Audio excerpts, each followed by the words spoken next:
Okay, so welcome to the GLO regular seminar. Thank you to Mehmet for including us in the EBES program. So just before I forget, we do not have a seminar next month. We have a summer break, but to compensate for that, we have a double act today. We have Madeline and Pia presenting a paper on U.S. immigration enforcement and business dynamics. So I think the plan is that Pia will present the first half and then Madeline will present the second part. So Pia, over to you. If anybody has any questions during the seminar, please unmute yourself, ask it, or you can put it in the chat. I'm assuming, I didn't ask this, but I'm assuming that Pia and Madeline are happy to answer questions as we go along. So over to you. Great, thank you so much. Can you hear me okay? Yeah, we can. Okay, great. And see my screen, I hope. So good morning from Dallas time, good afternoon in Istanbul time, I guess. Thank you so much for having us today. We're going to talk about U.S. immigration enforcement policies and business dynamics. And so this is obviously joint with Madeline, and I have the standard disclaimer that my views don't represent those of the Federal Reserve Bank of Dallas, as you can imagine. Great, so let me get started. So the motivation for this paper is really that, you know, if you look at the wage and employment impacts literature of the effect of immigration, especially on Native employment and Native wages, we find in general small and sometimes no effects of immigration on Natives' labor market outcomes. And so that's always been quite a bit of a puzzle. And there's been quite a large literature looking at this and trying to explain it. And so why are there such small effects? Because basically there's a lot of other things going on in the economy when there's immigration. Natives obviously react to immigration in many ways. I mean, they can move to other areas. If immigrants come into an area, they can move to other areas. They can also change their education, do some upskilling or some job training. They can change their occupation. They can change their industry. They can change their role within an occupation or industry. And so there's a number of responses by natives. There's also the fact that when immigrants come into an area, they obviously push up demand, aggregate demand from their own needs, whether it's for housing or other consumption. And so, you have a shift out in labor demand just from the additional increase in the size of the local economy as a result of the immigration. So there's that as well. And that can, obviously serve to offset these increases in labor supply and then mitigate any negative impact on wages or employment. There's also quite a bit of work showing, that firms change their output mix or input mix as a result of immigration, and that's because relative prices change. So if labor becomes cheaper because of immigration or more available, hiring becomes easier, certain skill or occupation classes become more accessible to employers, well, they'll employ those to a greater extent in their, their input mix within, with how they do, how they operate at the firm level. They may also change their output mix to reflect those inputs or to reflect changing consumer demand. So that's one other adjustment mechanism to immigration. But what we're going to look at today is really the fourth one here, which is, there's another sort of more, which has been characterized more as a medium to long-term effect, which is what is the impact of immigration on investment and capital spending? And so now that's a game changer because increased investment, leads to business formation and expansion. With the additional capital in the local economy, you have a shift out in labor demand, and that's going to undo any impact, any negative impact of increased labor supply and wages and employment. So that's that's a very important mechanism that's actually been little studied, really until recently. Why have there been so few studies of immigration's effect on business dynamics? Well, I think there's a couple of reasons for that. There's obviously, it's difficult to measure this investment mechanism, and there's obviously also fewer data sets on firms than on households. And when you do run into one of these data sets on firms, there are typically a lot of restrictions on the use of that microdata on establishments or businesses. And so it's there's a lot of confidentiality around the characteristics of individual establishments or firms. And so there's, that's another reason why probably little has been done in this area.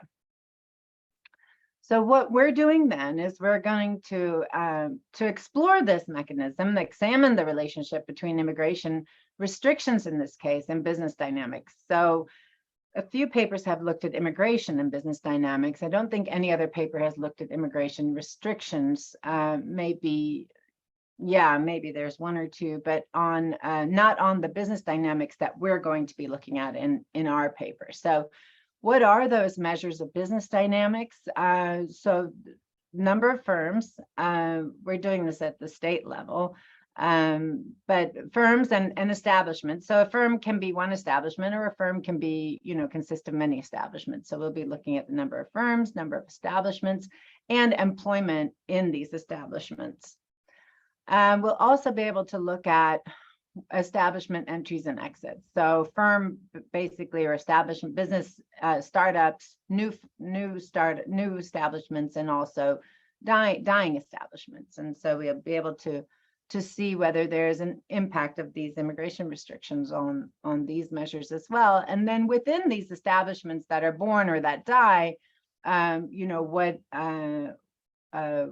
the employment then that's either created or the employment that's destroyed, will be looking also at the effect of immigration restrictions on those aspects as well. We'll be using what we're characterized as an underutilized publicly available data set in the U.S., the business dynamic statistics.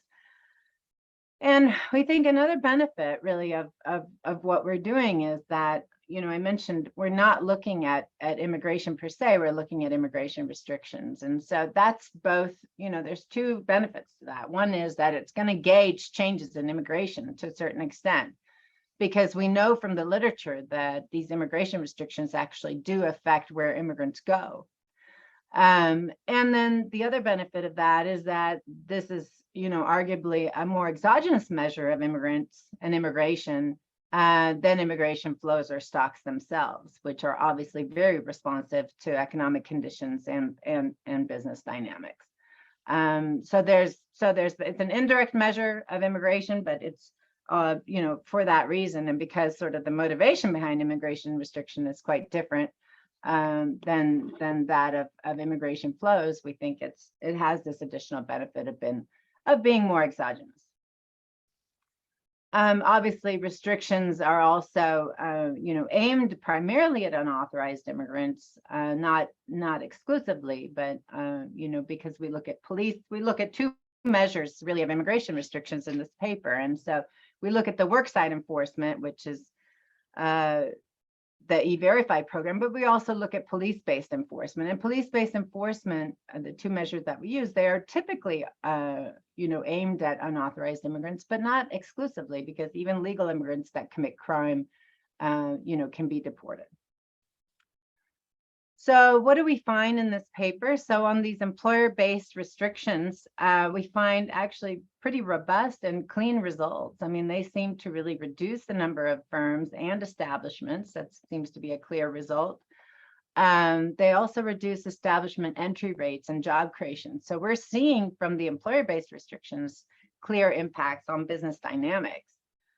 The police-based restrictions are also having an impact, but very interesting difference here is that we don't see that they're affecting, the startup activity in the business community, but rather they're affecting, business exits, so firm deaths or establishment deaths, and they're boosting job destruction. So we're actually seeing, quite different impact that's consistent but in a different aspect of business dynamics at the local level. So the immigration enforcement policies, as I mentioned, there's the employer-based restriction. These are E-Verify requirements that can be imposed typically at the state level. It's a requirement that employers check hires' employment eligibility. So you just have to make sure that the people that you hire are actually allowed to work in the United States. And so these E-Verify requirements come in two main forms. One is the universal mandate. So some states, pass these mandates and they affect all employers. So all employers basically in a state have to use E-Verify and make sure that their new hires are actually legally authorized to work in the United States. And then there's also more states have actually these same mandates, but only affect public sector or government contractors. Police-based restrictions are 287G and secure communities. Those are the two measures. And so 287G is really a collab or a depth, where the state or a local law enforcement agency actually elect to work, to be trained by Department of Homeland Security in immigration enforcement. And so they learn how to do it, and then they become authorized to check immigration status as they interact in the community with individuals, whether it's a traffic stop or an arrest. They're able to ask people about their immigration status, and if they lack such status, they're able to make the arrest and detain those individuals. Secure communities is a little bit different. That's where once you're in jail, you've been arrested, and so an individual is in jail, the jailers actually run a check against federal databases to make sure that you have legal immigration status. And if you don't, they notify Department of Homeland Security, and typically they'll, many times come pick you up, and this often results in deportation.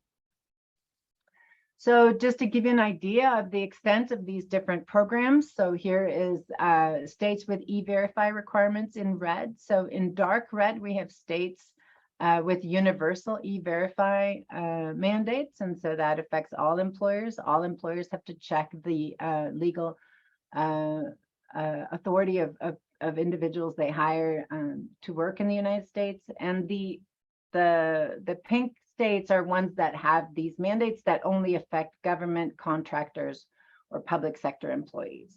Sorry, Pierre, could I just ask for clarification? So in both of these cases, the people are already in the country?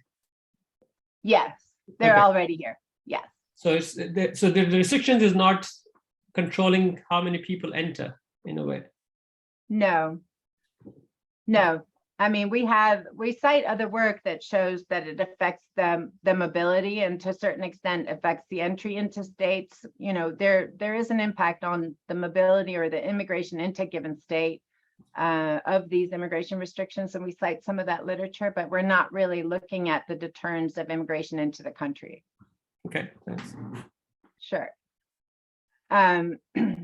And to give you an idea of the 287G agreement, so this is one of the police-based immigration restrictions that we're measuring in the paper.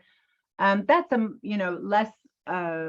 That's sometimes implemented at state level, but typically implemented at the local level, at the agency level. These individual law enforcement agencies actually elect to participate or not. And so this map here gives you an idea of whether it's participation in 287G at the city, county, or state level. The prior evidence of impacts of immigration enforcement policies, as I mentioned in response to the question, that we have found, or the literature has found, that E-Verify, for example, does affect the quantity of immigrants in given areas. So they typically, E-Verify requirements reduce the number of what we call likely undocumented immigrants, so the number of less educated non-US citizens in a state.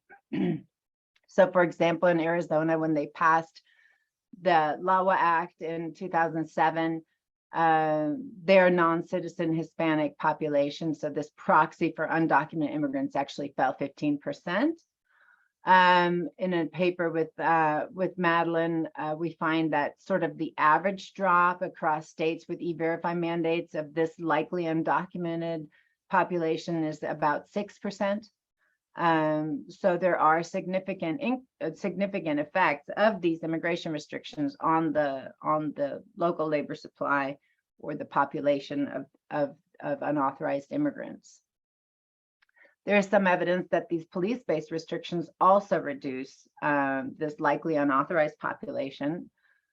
So the 280, and the main mechanism here is that there were so many deportations linked to these programs. So 287G, for example, that program is estimated to have led to about a deportation of about 2% of the total unauthorized immigrant population between 2005 and 2010.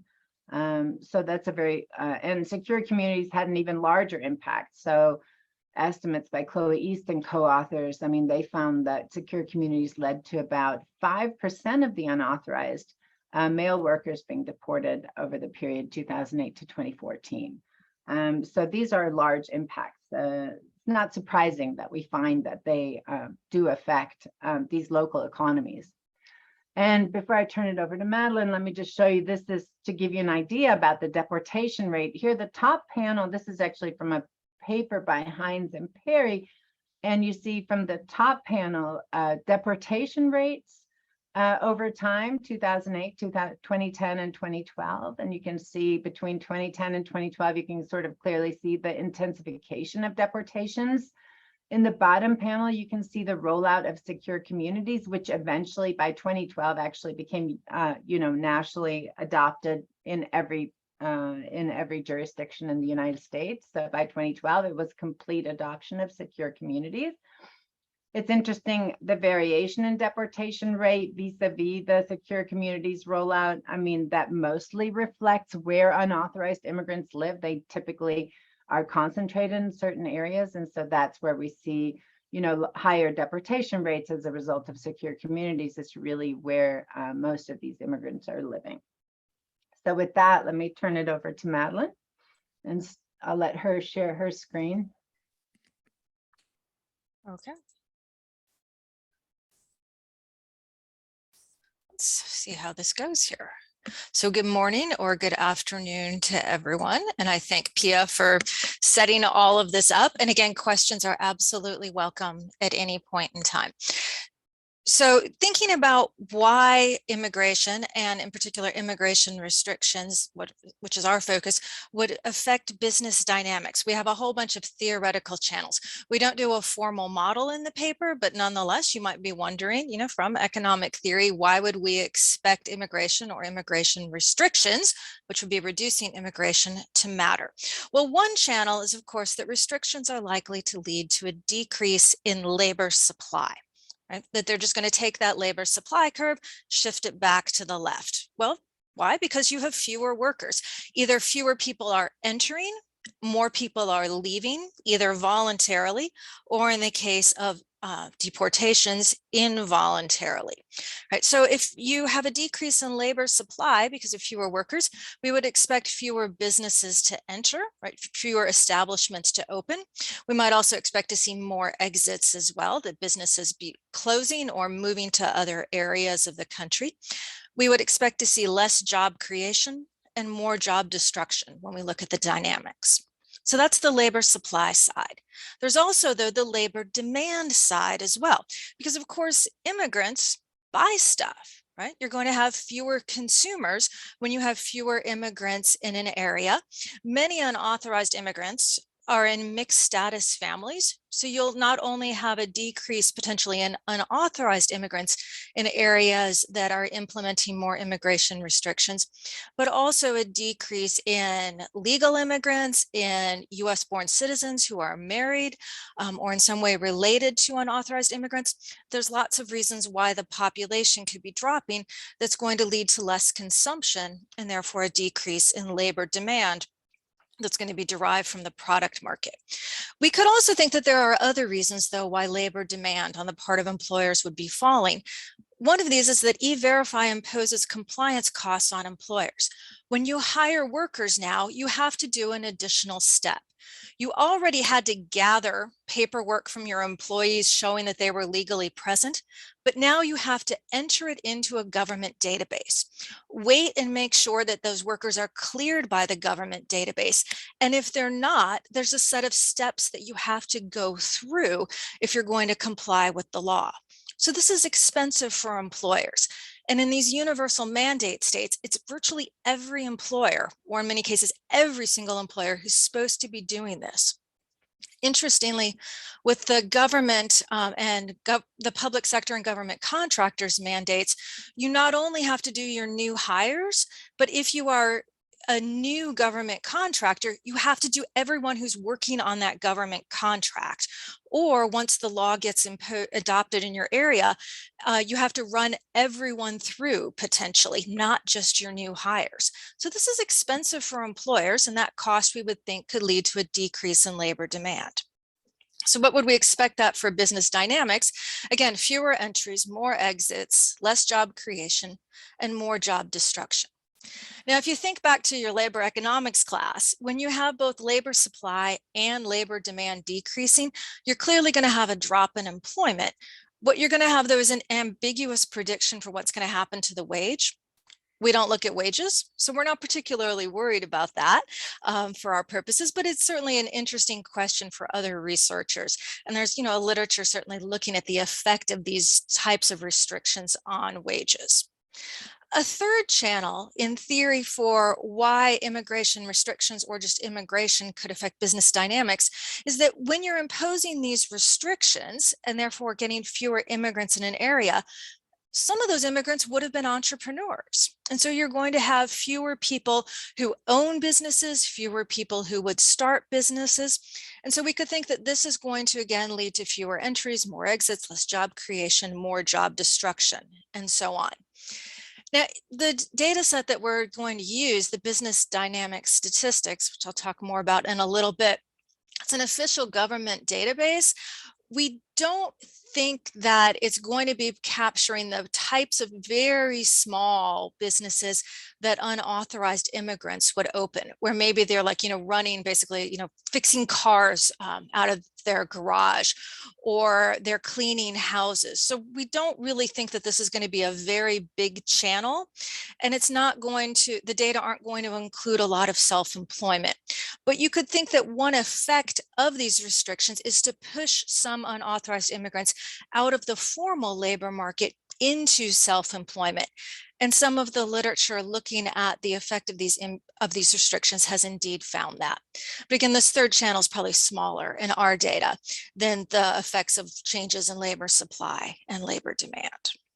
Sorry, Madeline, could I just, sorry, I'm not clear about the policy. So is it by definition in a way, because they are there, are they unauthorized by, illegal, irregular, because basically they have to get job, they are present already in the country, so they have to apply for the job, which means, the question is, how did they enter? So it must be that all of them are unauthorized. Is that right? Or so there's two ways that you could be, two main ways you can become unauthorized in the United States. You enter without inspection. So basically you cross the border without a visa, or you came in on a visa and overstayed it, right? We're actually never going to look directly at the number of immigrants or the number of unauthorized immigrants. We're really taking, as you'll see in a little bit, a reduced form approach, where it says if our immigration restrictions would be an instrument for either the number of immigrants or the number of unauthorized immigrants. And we would think that these restrictions would be decreasing the number of unauthorized immigrants and the number of immigrants in general in an area. Okay. And one other question is that this E-Verify thing is obviously to check if they are legal or not. They're eligible for employment, but employers can sponsor potential employees for work visa. It used to be the case in the U.S. Okay. Can they not kind of hire somebody who might have entered legally and now looking for a job, and the employer kind of sponsor them for work visa? Is that policy still there? Oh, Pia, you want to answer that? I don't think you can do that easily. It's called the H1 or something, H1 visa, I think. So H1Bs, pretty much everyone is either newly entering the country or predominantly they're already in the country on a student visa and then transitioning. And the second has become more common in the last few years. Now, so those wouldn't be the population we'd be thinking about. You could think about low-skilled temporary visas, which in the US is primarily the H2A and H2B programs. And those are typically workers who are entering from outside the United States, not that they're already here unauthorized, and then an employer can get them a temporary visa. Pia, you want to, more about this than I do. There generally is, there are very few pathways for most employers. I mean, in specific sectors for seasonal work, you can hire, you can sometimes get a visa, but it's a very, that's a very niche thing. And so in general, these, they're relying on the undocumented immigrants that are in the population already, which we think, the workforce is about, 8 million, maybe 8 to 9 million. So yeah, so there's very few options for most employers. And I think if you overstay your stay and if you become undocumented, you cannot adjust your status for the employment sponsorship, that you're not eligible. You would have to leave the country. That's right. Yeah. Yeah, you have to leave. They can't just decide to sponsor them. That doesn't work. Yeah, there's one tiny category that's part of what's called EB-40 for less skilled workers, and it's capped at, I think, 5,000 visas a year for employers to sponsor for a green card, so for permanent residence. And it's almost never hitting the cap, unlike most categories of US visas, because there are very few of these workers that employers can sponsor already in the United States who would meet the State Department basically requirement that they not have a legal presence. And as Michael points out in the chat, yeah, most employment visas require a college degree, be they permanent or temporary. Okay, thank you. Okay, great. And again, we welcome certainly other questions as well. All right, so there is a small but high quality literature on immigration and US business dynamics. Most notably, perhaps this paper by Bichardi et al. That's a huge historical overview. It goes back and uses data from the 1800s and the railroads and all of this to look at where immigrants went. And what they find is that looking in this long historical context, that immigrant inflows into an area raise both job creation and job destruction. So just churn. And maybe this makes some sense because the things that immigrants are going to want to buy and that they make are different from the pre-existing population. And maybe this dynamism is really good for the economy. Parag Mahajan has an excellent paper that looks at immigrant inflows into an area that's using basically the restricted use data of the publicly available data that we use. So we use the aggregated version, and he has the micro data with all of the restrictions that come with using this, like I've probably given away his future child or something like that in order to use these data. But what he finds is that when you get more immigrants coming into an area, you get an increase in business formation. Interestingly, there's a decrease in business failure, but the low productivity firms, measured as the ones that are really low wage firms, fail when you get more immigrants coming into an area. There's also some excellent work by Will Olney that uses data like we use, so publicly available data, where he's not looking at the dynamics, but he's looking at the number of establishments in an area. And what he finds is that increases in the low-skilled immigrant population, which in the US is largely, but not exclusively, certainly unauthorized, are increasing the number of establishments. Now, all three of these papers, they're excellent. I'm not going to denigrate them, but they all take a shift share IV approach.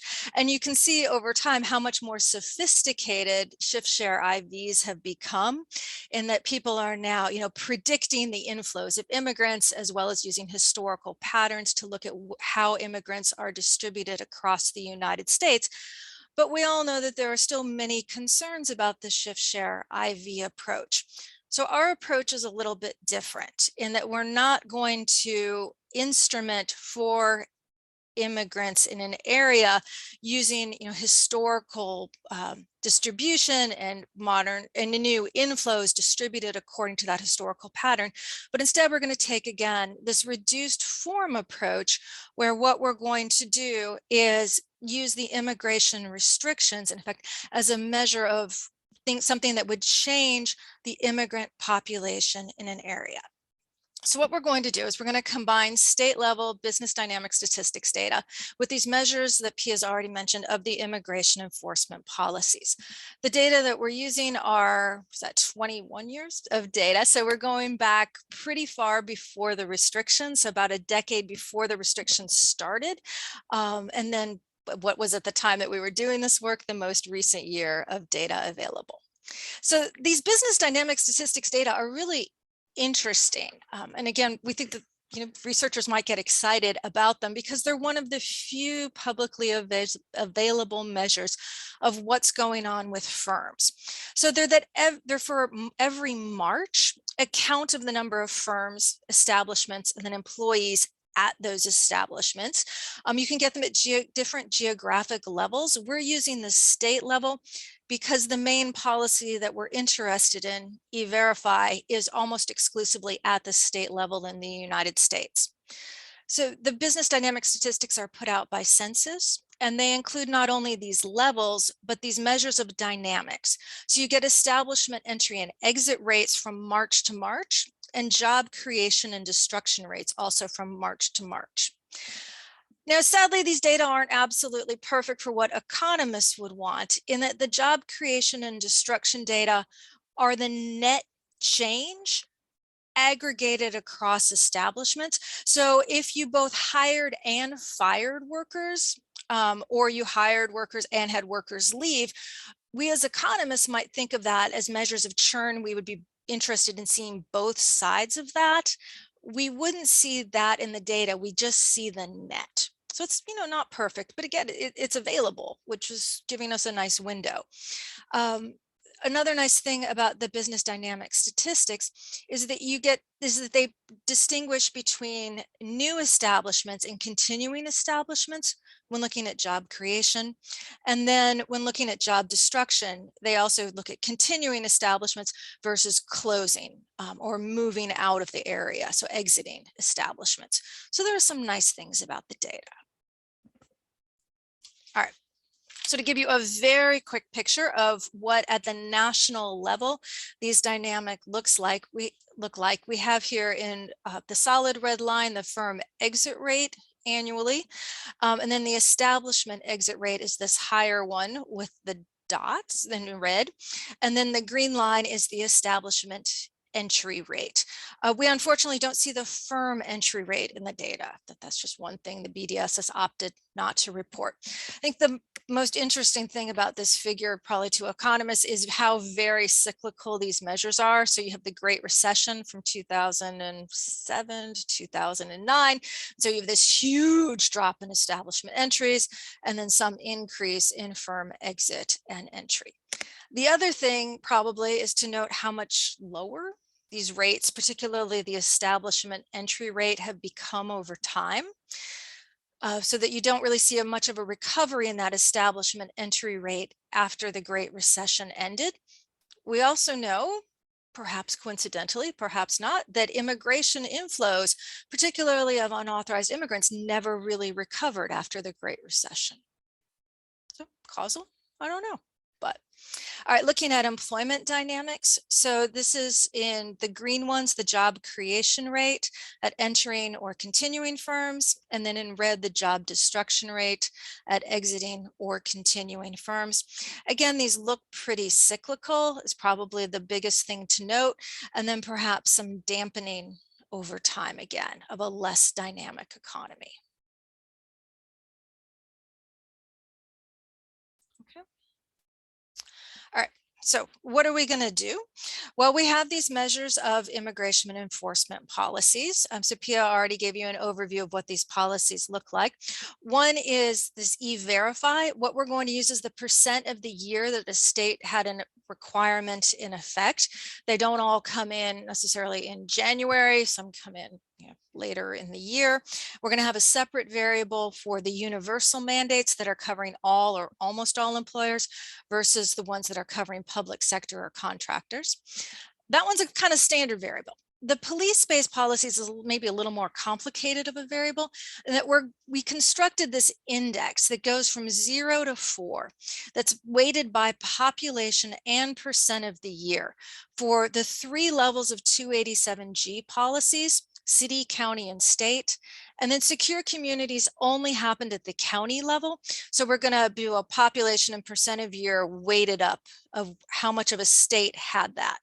So if you have 4, basically, then your state is just blanketed by police-based immigration enforcement policies. If you have 0, there's no 287G or secure communities in your state. And as you're going to see in a minute, we have really good variation in this one, in part because secure communities comes across the entire country, and then it goes away, and then it comes back. All right, so what this is showing is what the mean of our enforcement measures look like over time.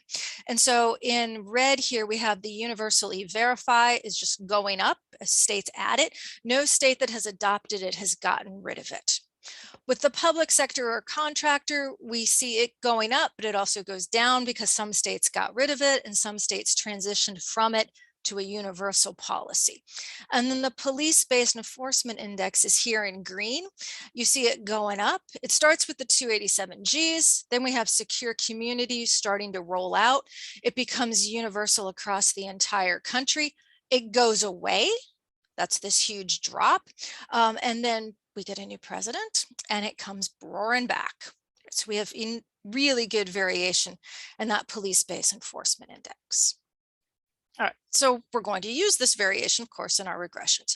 So we run very standard 2-way fixed effects regressions with time varying controls. We're going to include state-specific linear trends. So the left-hand side is some measure from business dynamic statistics at the state and year level. We have our measures of immigration policies. We have a couple of controls for the business cycle. Pia's at the Fed, so we got to do this. We have the unemployment rate, and then either the level of real estate GDP or its growth rate. The 2-way fixed effects, of course, state and year fixed effects, and then we have the state linear time trends. What we would particularly appreciate from this seminar is suggestions on staggered treatment, difference and differences approaches.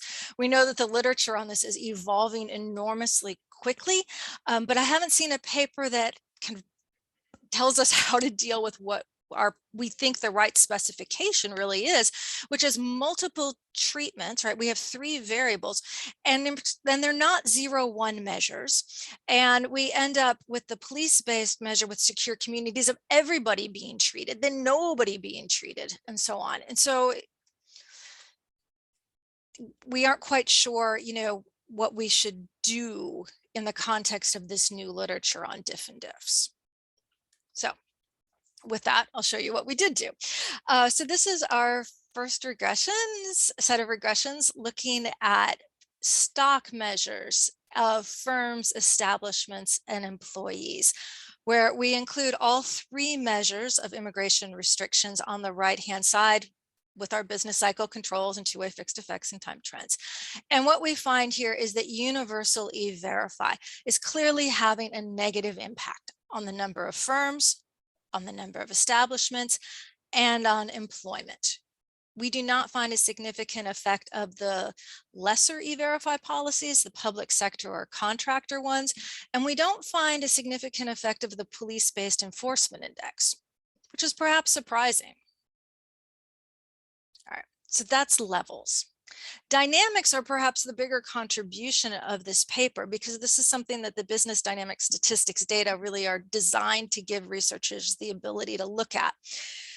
So this is our 7 measures of business dynamics, same type of specification where we include all 3 measures of immigration enforcement. And then we have one of these measures over on the left-hand side.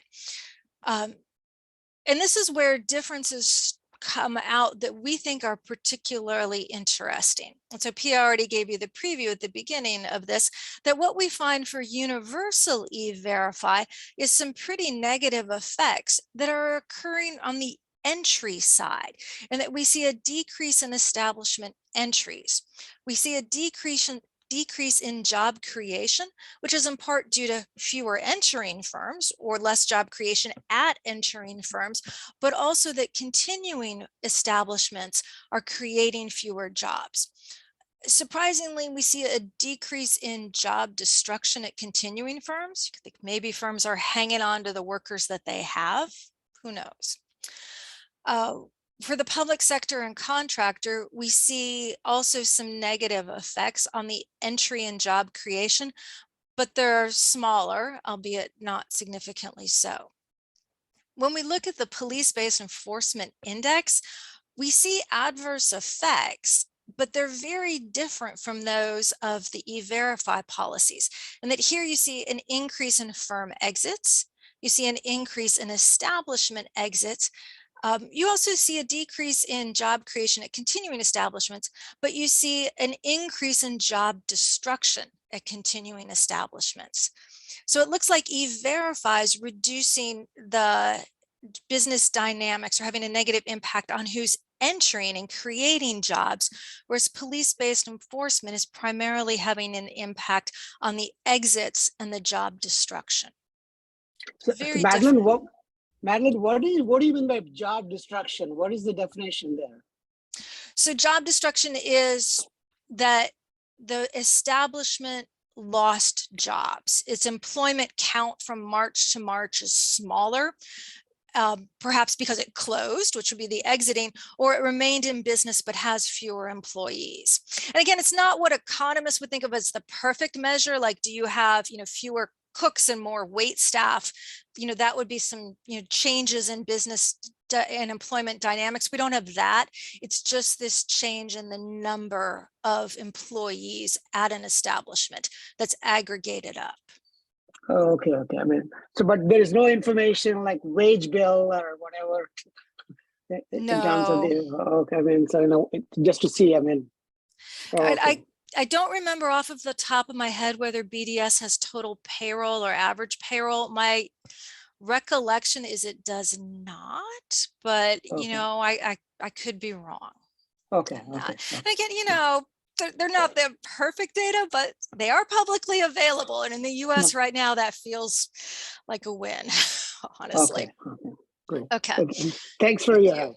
Sure. All right. So looking a little bit at, thank you very much for the suggestion in the chat. We appreciate it. So looking a little bit at event studies. So to think about, in the context of this rapidly evolving literature on differences, we did run the Goodman-Bacon kind of like to the weighting thing to figure out how much of our weight for the e-verify policies, which are kind of our cleanest ones, that about 89% of our weight was coming from the never treated on the treated. So we felt good about that. Again, with the police-based index, it doesn't lend itself nicely to the Goodman-Bacon way of looking at how much, at where the weights are coming from. But you could look at an event study analysis here to look at our pre-trends.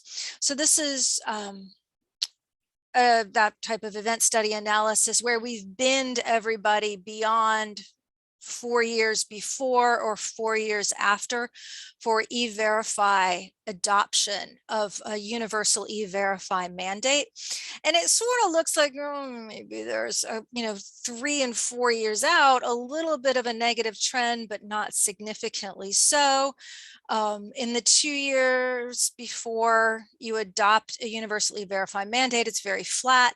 And then you see the impact of the policies of these universal e-verify mandates being adopted, that the impact on the number of establishments is getting bigger over time. So we think that, this is perhaps good. All right, looking at similarly an event study analysis for the number of employees, it looks a little bit different in that there's not a negative, what might be a negative pre-trend. If anything, it's going up or flat, right? And then again, you see the drop occurring and growing over time, and then ameliorating by 4 years out. So that's what those look like, if you were wondering. Okay. Another thing that we do in the paper is that we look by firm size. The Business Dynamics Statistics does put out these measures for different sizes of firms. And we thought that this was just interesting in terms of the context of the literature about looking at how different firms are created at different sizes. Like most new firms are small, most failure occurs among new firms and therefore among small firms, and smaller firms also grow faster, right? That they are really creating a lot of jobs in the US economy. So it might be interesting to look at firm size. You could also think that maybe the effects of these policies are going to differ by firm size. So smaller firms might be more affected by immigration restrictions because their customer base might be more local. Right? Again, entrepreneurship effects, to the extent there are any in the data, might show up here. And in the US, immigrants are disproportionately in larger firms, but unauthorized immigrants might not be. They might be disproportionately at smaller firms, but honestly, we haven't seen any literature on that. All right. So you could also think, though, that maybe there are going to be smaller effects at smaller firms, and that they just may not hire or fire, create or destroy jobs much at all. They may not worry very much about E-Verify, in part because they're not hiring or firing much, but they just also might not know that it exists, right? So you could think that maybe the effects are going to differ by firm size. We don't have a clear prediction, though, of which way these effects are going to go. So let's just see what the data says. All right. So this is going to be small, which is that you're less than 20, medium, 20 to almost 500, and then large, over 500. And what we find here is that E-Verify tends to have its negative effects. In fact, it does have its negative effects on the small and medium firms. And here we're looking at size specific. So if very small firms were exempted, then we're going to code the E-Verify variable appropriately for this. It also looks, though, like the police-based enforcement index now starts to have a significant effect on the levels as well, and on the number of employees at small and medium firms. So we see this pop out, whereas it didn't in the aggregates that I showed you before for what was table 2. All right, so this is the dynamics. I know this is a lot of numbers in a single table, but again, you see some differences occurring by size classes. And it's the basic pattern that emerges here is that small and medium firms tend to be more adversely impacted. And the effects tend to be kind of along the same general pattern that we saw before. We're happy to email people the paper if you want to, peruse these tables at your leisure. So do shoot us an email if you would like that. Medium is quite a bit of a range, isn't it? 20 is, 0 to 20 is okay, but 20 to 500 for 499 is you would expect that, right? You would expect smaller firms to be more affected because, bigger firms are 500 employees or above. They're not really going to be affected significantly. Well, but you could also think that who's a government contractor in the US? I'm not showing you the contractor variable here, just starting a lot of numbers for a slide, but bigger firms are almost certainly government contractors in the US. And again, large firms in the US do hire more immigrants. I mean, they hire more workers, period, but disproportionately more immigrants. So okay, just to follow up on what Matloob said, because if you look at analyst data, most of the time they define up to 99 as a small firm, 100 to 499 as the medium, and then 500 and above as the large firm. So I find like this 20, have you done any robust checks? Why 20? What happens if you may change that to 70 or 80? How is that going to affect? So I'm a little uncomfortable about 20 being the few, the smallest size. It's just, so. Oh, thank you for that feedback. That's really helpful. The reason we picked 20 is because it's either 3 or 4 of our 8 universal E-Verify states exempt employers below 20. And so we classified there. The BDS, you know, I don't think 80 is a cutoff. They have different size cutoffs for which we're classifying, and we should do some robustness checks. So that's very helpful feedback. Thank you. Yeah. All right, so takeaways for those of you who are still with us. Immigration does have effects on business dynamism. And again, these effects look like they're asymmetric, right? That the employer-based enforcement, which here is E-Verify, is dampening the positive stuff, the entry of establishments and the job creation. And we think that this is consistent with prior research that Pia mentioned at the outset, that what E-Verify does is it reduces the number of new or recent immigrants who move into a state that adopts an E-Verify restriction. But it doesn't have much effect on interstate moves by long-term residents of the United States. So it's that you're getting a smaller inflow of primarily unauthorized immigrants coming into your state. So it makes sense that we see less establishment entry and less job creation occurring. Whereas the police-based enforcement, it has an effect on business dynamism that's bad, but it's on that it's boosting exit and job destruction. And we think that this also makes some sense because it's consistent with what is police-based enforcement? Well, it's deportations or the adoption of one of these policies that can cause abrupt out-migration, either to other parts of the United States or out of the country entirely by unauthorized immigrants and their families when an area adopts one of these policies. So Tara Watson has some excellent research showing that 287G caused immigrants to move within the US, but it didn't necessarily affect moves into and out of the country. Again, we find that impacts are bigger among our classification of smaller and firms, of small and medium, and we'll look more at this as a robustness check. That's great. You could think, why does that make sense though? Well, maybe they're more likely to hire unauthorized immigrants, and certainly they probably have a more local customer base. So why should you care about this? Before the pandemic started, there were a number of troubling economic trends in the United States of slowing dynamism in terms of people moving less across states, just people in general, not just immigrants, of having slower rates of firm creation, of having more just stagnation along both individual and firm dimensions. But dynamism is really central to economic growth. So we could think that anything that reduces business dynamism, either its positive effects, its positive aspects in terms of entry and job creation, or that reduces even the job destruction and the exit that's just part of the creative destruction of the US economy. Anything that reduces those measures of dynamism is bad for economic growth in the long run. So immigration restrictions, because they're reducing dynamism and the positive aspects, are particularly worrisome. And we think that one of the really important takeaways here is that if you're going to try to implement immigration enforcement, it's important to couple that with legal pathways, be those increased ways for people to enter and work legally on temporary or permanent visas, or a legalization program for people who are already here. And the US doesn't have a lot of those legal pathways, as we discussed earlier in this presentation in response to some of the questions. But it seems really important that the US do these together if they're going to implement immigration enforcement. And so certainly I absolutely welcome comments.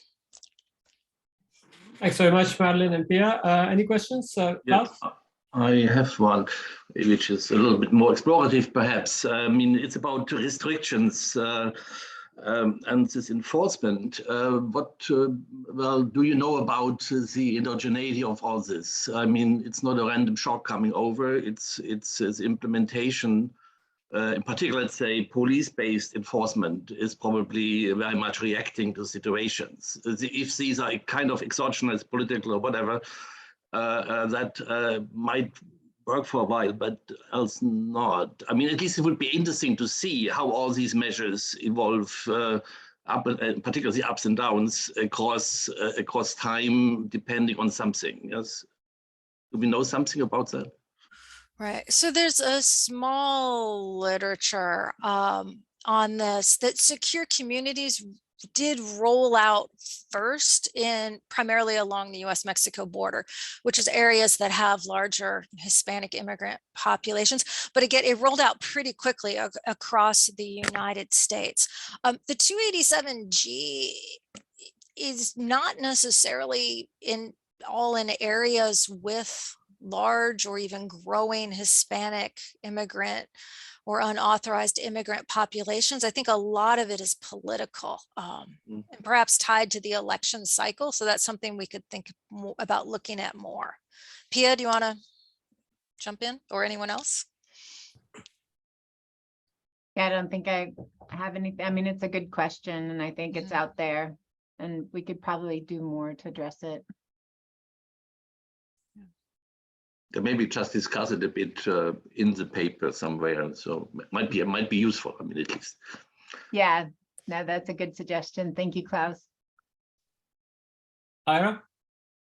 Yeah, I suspect that firms that are hiring undocumented workers are actually much bigger violators of safety, occupational health and safety rules. And it might be related, they might not, that the raids that OSHA performs on firms actually captures more undocumented workers than ones that are classified under police actions for immigrants. So I just wonder if that somehow, I'm thinking of, for example, of the meat packing industry a few years ago. Anyway, just a thought of another footnote. Yeah, no, that's another interesting aspect. Yeah, definitely not an overt immigration enforcement per se, but definitely could have similar impact.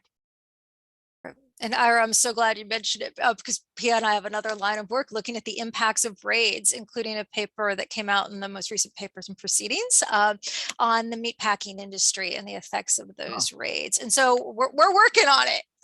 Absolutely. And the OSHA stuff is so interesting. Of course, OSHA doesn't deport, but ICE does. Right. And so whether OSHA calls ICE is an interesting question. What's OSHA? OSHA's Occupational Safety and Health Administration, and ICE is immigration. Yeah, okay. All right. So I realize we're at the time. If we need to move on for the next thing. Shifu, yeah. Yes. I'm just wondering if you have the state-specific linear trend in your model. We do. Okay. Nice. Because I have the same problem using the state GID, but there are some papers that say because the treatment heterogeneity is based on different groups, also different time periods. So one simple way probably is to add this state-specific linear trend to see if your many effects are still there. At least if the signs are the same, so probably it's very safe. Oh, good. We like that answer. Thank you. Okay, I think it's a good time to finish the proceedings. Thank you so much, Madeline and Pia, for a very interesting talk. As I mentioned before, we have a break now next month, and so hopefully I'll see all of you or most of you in September. So yeah, thanks very much for a great presentation. That was really very interesting stuff. So until September, goodbye. Bye. Thank you. Bye-bye.